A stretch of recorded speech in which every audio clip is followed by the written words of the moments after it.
Hello and welcome to today's FatTel Daily video. I'm James Woodburn, the publisher here at FatTel Investment Research, and I'm back in the saddle.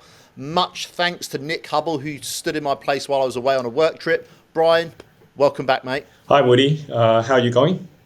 I'm very well, thank you. Now, your piece today was really interesting and very compelling, actually, because you basically highlight the fact that lots of commodities have taken a bit of a beating lately. You got lithium, you got nickel, iron ore. They've been smashed quite recently, but there's two commodities that have really soared since the Fed decided to cut rates in the US.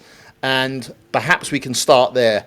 What are these two commodities, Brian? Why don't you give it away for us?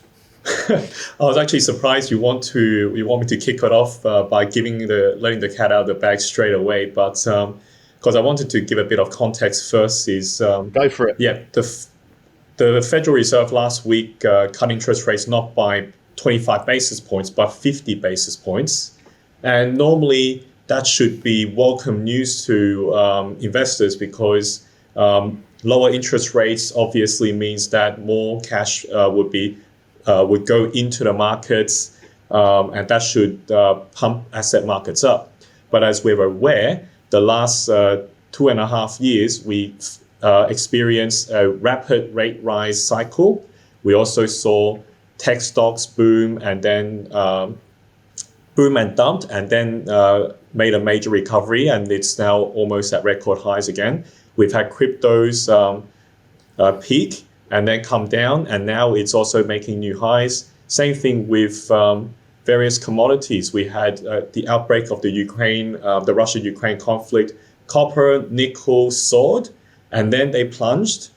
We had oil go up to about $120 a barrel, and now oil is down to $71 a barrel. Uranium had the longest bear market, recovered for a short while in 2021, and then they took off at the end of last year, and now it's sitting at a bit of a plateau. But apart from all these resources and the markets, there's one place where people are paying attention, or people who know where to look for, but know what's going on, but you don't hear that much about it. First one, obviously, is gold. I'm the gold guy here, and I've been into gold for the last 11 years. And I can tell you, it's an exciting time. Gold just rose to $2,660 US dollars an ounce overnight, which is 3,860 Australian dollars. That's a record high. It's double the price of what it was 11 years ago. Actually almost triple the US Australian dollar price 10 years ago, and double that since 2018. It's absolutely crazy. And the other metal, obviously, is gold's little sister, the more volatile little sister, silver. Silver's just gone above 32 US dollars an ounce overnight, and we haven't seen levels like that since 2011. Yeah. It's pretty significant divergence, and you highlight that between gold, silver, and other commodities.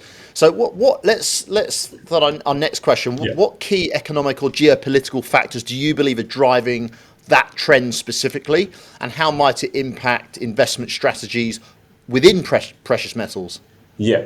So we've got, at the moment, the global economy is it's in recession mode. As much as the central banks and the governments try to juice up the data and tell everyone jobs, there are a record number of jobs being created, the unemployment rate is near record lows, GDP is still rising. But the truth of the matter is, all that data is actually, they're doctored. What I mean by doctored is, if you have two jobs, if you're working two part-time jobs in some government bureaus, you're counted as having two jobs, even though those two jobs might not pay as well as if you have one secure full-time job. So those numbers are actually making the economy look better than it should. And at the same time, we've had a record duration where interest rates have been at zero or close to zero, but it's only punctuated by two rate rises between 2015 to 2018 and 2022 to 2023. But throughout the last 16 years, we've had about 13 years or so where interest rates were near zero. And that has just brought in a tsunami of funds, liquidity into the market to push prices up. And in the backdrop, you now have more geopolitical instability, Russia and Ukraine, Israel and Palestine. And obviously, a lot of people are looking at over the Taiwan Straits whether something is going to break out between China and Taiwan. God, I swear to God, I really hope that that doesn't actually break out into a conflict. But that's why there is significant buying of gold by central banks, by certain high net worth investors, and in order to just cover for the potential risk. So there's economic risk and there's geopolitical risk, and that's where people seek refuge in gold. And now that gold's made record highs, people are now moving towards silver because that has yet to catch up. And I guess one of your interest areas is a step beyond gold and silver. It's the companies mining that precious metal, and I know that that's where you see the opportunities. Now, you see in the wake of this long-term geopolitical trend, but you also, in your piece, you discussed that the gold-oil ratio also as a predictor of gold producers' operating margins. I know you always say, Brian, that gold and silver's one thing for protecting your wealth, but when it comes to the companies mining those precious metals, you've got to treat them as businesses and not just because they have profit margins and they have costs and all this sort of stuff. So going back to the gold oil ratio as a predictor of gold producers' operating margins, how reliable do you find that as an indicator? And are there any other metrics that investors should consider when evaluating gold mining stocks and silver stocks, I guess, too? So about 11 years ago, when I started putting most of my wealth into gold stocks, I followed the conventional wisdom, thinking that if gold goes up, gold stocks are going to similarly go up. But if you watch what happened in 2012 to 2014, gold came down, but gold stocks came down much more. And as gold recovered in 2014 to 2016, it took longer for gold stocks to recover, but when they did, they actually went up by much more. In about 2014, second half of the year, I watched the price of oil fall from about $100 a barrel to 50 to 60 US dollars a barrel. And something clicked in me that mining companies are going to enjoy better operating margins, as in the difference between what they receive selling the gold and what they spend mining the gold out, which is driven largely by wages, by machinery, fuel costs, and that is driven by the price of oil. And I tested this out. I was thinking in around October 2014, if we see the larger gold producers like Newcrest and Evolution Mining deliver better operating cash flows, like they're actually generating surplus from their operations, selling the gold despite gold remaining quite depressed, then my assumption's correct. And indeed, it actually turned out to be. And from there on, I didn't just look at the price of gold to help guide me in terms of where the price of gold stocks are going to go. I look at the gold to oil ratio, the number of barrels of oil that 1 ounce of gold can buy. And at the moment, it is 36, almost 37. And in the historical averages that I've seen investing in gold stocks, the average is about 20. And so at these levels, these gold stocks are going to generate very comfortable operating margins. Now, aside from if they have any company-specific issues, but if you look at the industry itself, the operating margins are significantly higher at levels in 2020. Yeah, right. That's interesting. Now, you mentioned that only a handful of gold producers have actually broken out like gold itself. What factors do you think differentiate these outperformers from the rest of the sector? And I guess the next question also is related to that. How can investors identify potential breakout candidates from that information? So in the article, you'll see that companies like Capricorn Metals, Emerald Resources, they've broken to all-time highs, and they've been probably the best performers, even better than the largest companies like Northern Star and Evolution Mining. The reason is these companies have low cost, so they either got the advantage of operating in a region where labor costs are lower. So Emerald Resources operate in Cambodia, while Capricorn Metals, they run a very efficient bulk tonnage processing mine. So they have processing millions of tons of ore a year. And even though they're low grade, but they're consistent, therefore the costs are actually lower. And that's why at record high prices, they're able to generate very comfortable margins, I think in about 60%. Or so let's say they sell the gold for $3,500, $3,700. 60% of that is actually operating surplus. That allows them to have more to pay their shareholders in dividends, reinvest back into the ground for growth, or repay any debt that they have. Now, other companies, the current industry average operating margin is about 42%. I expect it to be about 45% perhaps in the September quarter, given how good gold's performed and how oil has pulled back in the last 3 months.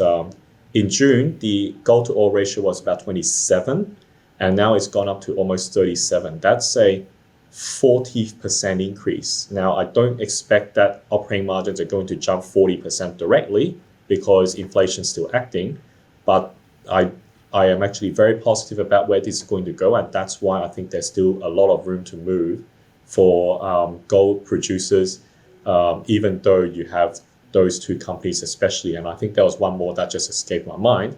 I think the others are going to catch up to them.